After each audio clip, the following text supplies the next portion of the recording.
योगी cabinet ने आज 13 प्रस्तावों को मंजूरी दे दी। इन प्रस्तावों में सबसे बड़ी खबर अयोध्या से जुड़ी है। अब काशी विश्वनाथ कॉरिडोर के तर्ज पर ही अयोध्या का विकास होगा। अयोध्या को सुंदर बनाने के लिए 700 करोड़ रुपए कैबिनेट ने पास किए। मंत्री जयवीर सिंह ने कहा कि काशी की तरह अयोध्या का विकास किया जाएगा। अयोध्या को सुंदर बनाने के लिए 700 करोड़ रुपए का प्रस्ताव पास हुआ है। राम मंदिर के आसपास की सड़कें सुंदर बनाई जाएंगी। राम मंदिर का मुख्य मार्ग मॉडल सिटी के तौर पर विकसित किया जाएगा। मुख्य मार्ग पर सारी सुविधाएं मॉडल सिटी के तर्ज पर ही विकसित की जाएंगी। काशी विश्वनाथ कॉरिडोर के तर्ज पर विकास होगा। तो जो बड़ी बातें हम आपको बता रहे हैं, राम मंदिर का मुख्य मार्ग मॉडल सिटी के तौर पर विकसित किया जाएगा। ये तीसरी बड़ी बात। चौथी बड़ी बात ये कि मुख्य मार्ग पर सारी सुविधाएं मॉडल सिटी के तर्ज पर विकसित की जानी है।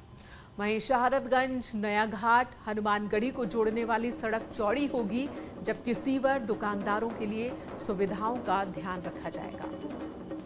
तो भव्य अयोध्या के लिए 700 करोड़ का ये पूरा बजट निर्धारित किया गया और उसके तहत जो काम किए जाएंगे वो भी हम आपको बता रहे हैं। हमारा जो अति महत्वपूर्ण श्री राम जन्मभूमि मंदिर अयोध्या का ये मुख्य मार्ग है, जिससे लोगों को कोई असुविधा न हो, उसकी आज चौड़ीकरण की सुविधाएं देने का आज निर्णय माननीय कैबिनेट ने लिया है। और इसमें विशेष बात ये होगी कि इसके निर्माण में सीवर की व्यवस्था, पावर केबल की व्यवस्था, वाटर डक्ट की व्यवस्था और अन्य जो सारी यूटिलिटीज होती हैं उन सब के साथ डेवलपमेंट होगा, ताकि भविष्य में कभी सड़कों की खुदाई हो गई, कोई और दिक्कतें नहीं होंगी, एक साथ कनेक्ट करेंगे। तो एक मॉडर्न सिटी के ट्रंक रोड के रूप में इसको डेवलप करने का निर्णय लिया गया है। उसके लिए आप स्वीकृति दी गई है और इसका कार्य 2 साल में पूर्ण होने का भी एक लक्ष्य तय किया गया है।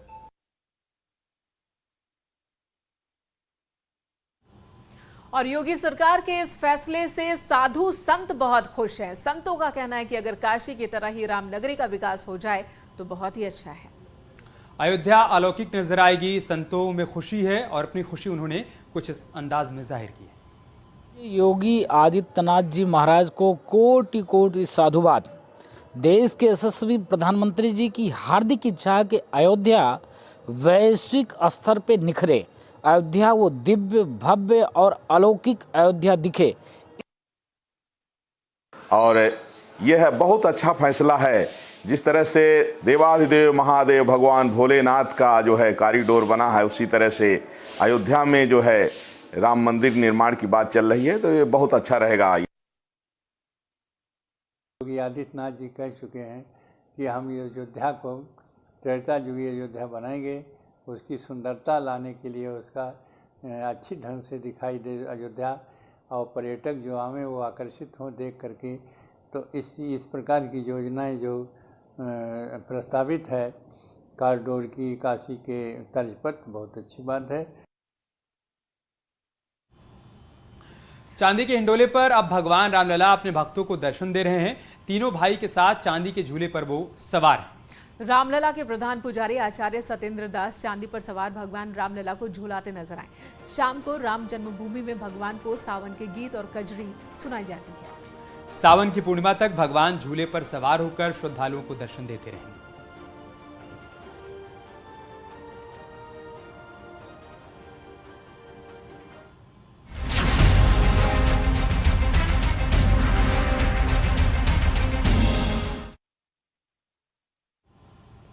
और अब बात करते हैं दहेज कानून और एक महिला के षड्यंत्र की। बहराइच से एक ऐसी खबर सामने आई है जो दहेज प्रथा को लेकर बने कानून के डरावने सच को सामने रखती है। देखिए किस तरह से कानून का गलत इस्तेमाल कर एक महिला ने अपने पति को हत्या के आरोप में सलाखों के पीछे पहुंचा दिया।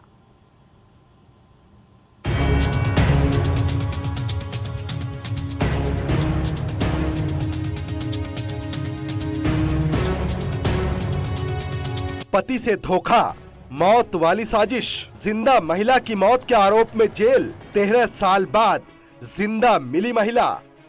पुलिस की गिरफ्त में खड़ी ये महिला महीनों पहले मर चुकी है। पुलिस की थ्योरी में, कोर्ट की फाइलों में, दुनिया वालों की नजरों में भी मर ही चुकी है। और तो और इस महिला की मौत का दोषी पति महीनों जेल में गुजार चुका है, क्योंकि कोर्ट से अपनी ही पत्नी के आरोप में पति को 10 साल की सजा हुई थी। लेकिन महीनों बाद अचानक महिला जिंदा हुई तो कहानी में नया ट्विस्ट आ गया। जनपद बहराइच में एक पुलिस की लापरवाही से एक युवक को 1 साल की जेल काटनी पड़ी। मामला रामगांव थाना क्षेत्र के जमापुर गांव का है।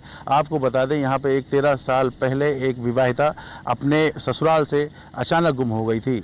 ससुराल वालों की तहरीर पर पति समेत 3 लोगों पर हत्या और दहेज का मामला लिखा गया था। लेकिन 13 साल बाद वो जो गायब हुई महिला है वो अचानक गांव में आती है और गांव के लोग जो हैं उस महिला को पकड़ के पुलिस वालों को दे दिया है। मामला बाराबंकी जिले के रामगांव थाना इलाके का है। दरअसल ये महिला 13 साल पहले अचानक गायब हो गई थी। महिला के ससुराल वालों ने पति समेत 4 लोगों पर दहेज हत्या का मुकदमा किया। कोर्ट ने पति को दोषी मानते हुए 10 साल की सजा सुनाई, साथ ही 17,000 रुपए जुर्माना भी लगाया। इतना ही नहीं, पति करीब 11 महीने तक जेल में रहा। लेकिन जेल से बाहर आने के बाद भी पति ने पत्नी की खोज बंद नहीं की। इसी दौरान उसे पता चला कि महिला जिंदा है और अपने जीजा के घर रह रही है, जिसके फौरन बाद पीड़ित पति महिला के ठिकाने पर जा पहुंचा। अब पुलिस ने महिला को गिरफ्तार कर जेल भेज दिया है। वो मुकदमा चार्जशीट आई, मुकदमा चला, उस मुकदमे में इनको 10 साल से चालान हुआ तो करीब 6 महीने जेल में रहे और उसके बाद जब अपील हुई, अपील में इनकी जमानत हुई। अपील हाई कोर्ट में हुई, अपील हाई कोर्ट में हुई लखनऊ में, और उसमें इनकी जमानत हुई। उसमें भी जमानत छूटने तक 5 महीने सजा में रहे। 17,000 रुपये जुर्माना भी हुआ था। महिला के मिलने से पति की मुश्किलें भले ही कम हो गई हों, लेकिन ये मामला दहेज हत्या और उससे जुड़े कानूनों पर सवाल उठाता है। सवाल ये कि आखिर कब तक बिना जांच के दहेज के नाम पर बने कानून का दुरुपयोग होता रहेगा। साथ ही सवाल पुलिस की कार्यशैली पर भी है, क्योंकि पुलिस की चार्जशीट के आधार पर ही इस बेकसूर को 10 साल की सजा हुई थी। बहराइच से न्यूज़ 18 के लिए अखिलेश कुमार।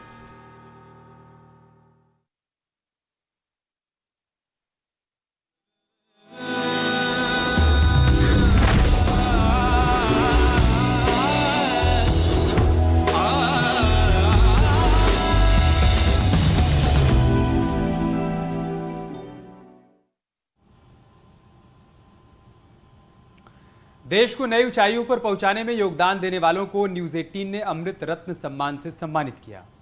इस भव्य समारोह में कई केंद्रीय मंत्री और उत्तराखंड के मुख्यमंत्री पुष्कर सिंह धामी मौजूद रहे। सम्मानित होने वाली हस्तियों के नाम का चयन एक जूरी ने किया।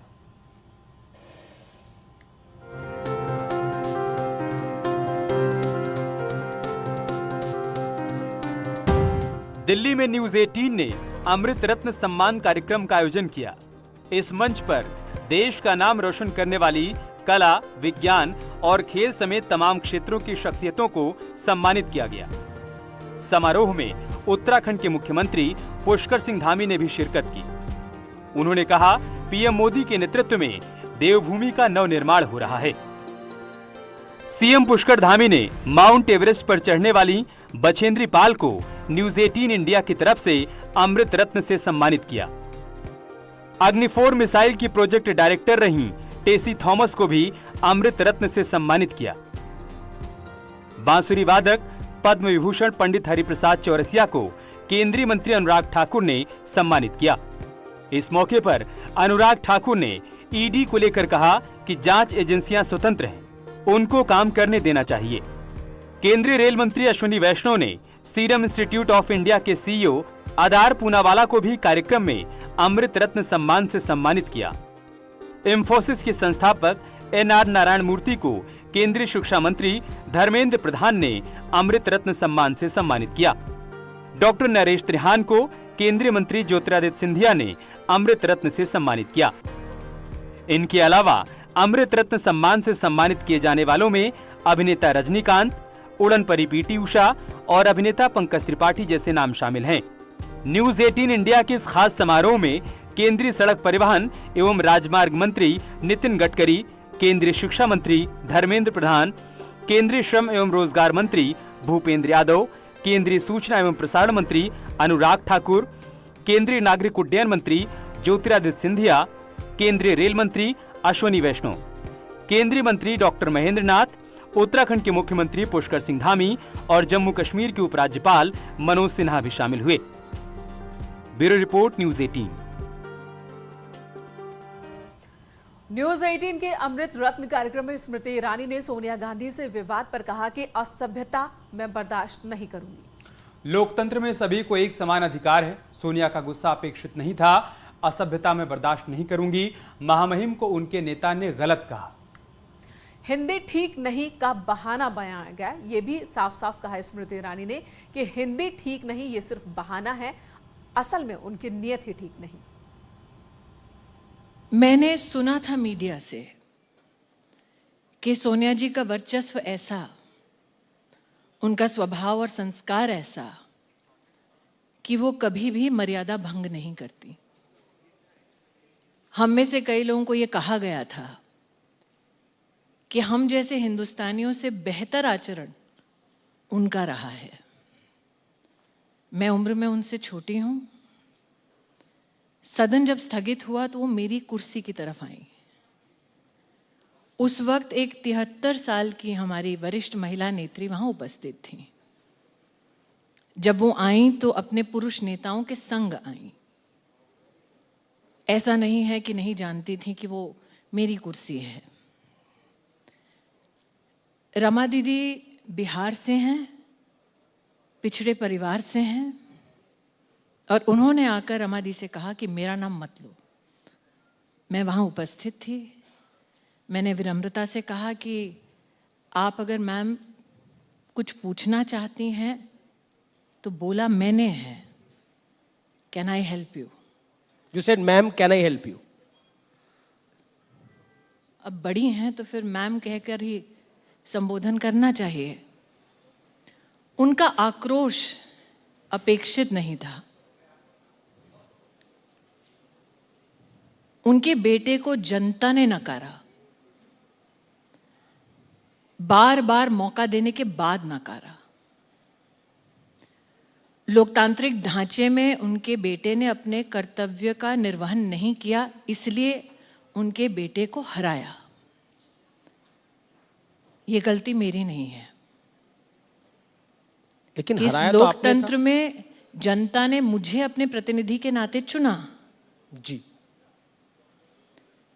कहीं ना कहीं वो आक्रोश इस बात का है कि एक साधारण महिला ये दुस्साहस कैसे कर सकती है। आप लोग यहां रुकेंगे एक और ब्रेक के लिए। जल्द लौटेंगे कुछ और खबरों के साथ।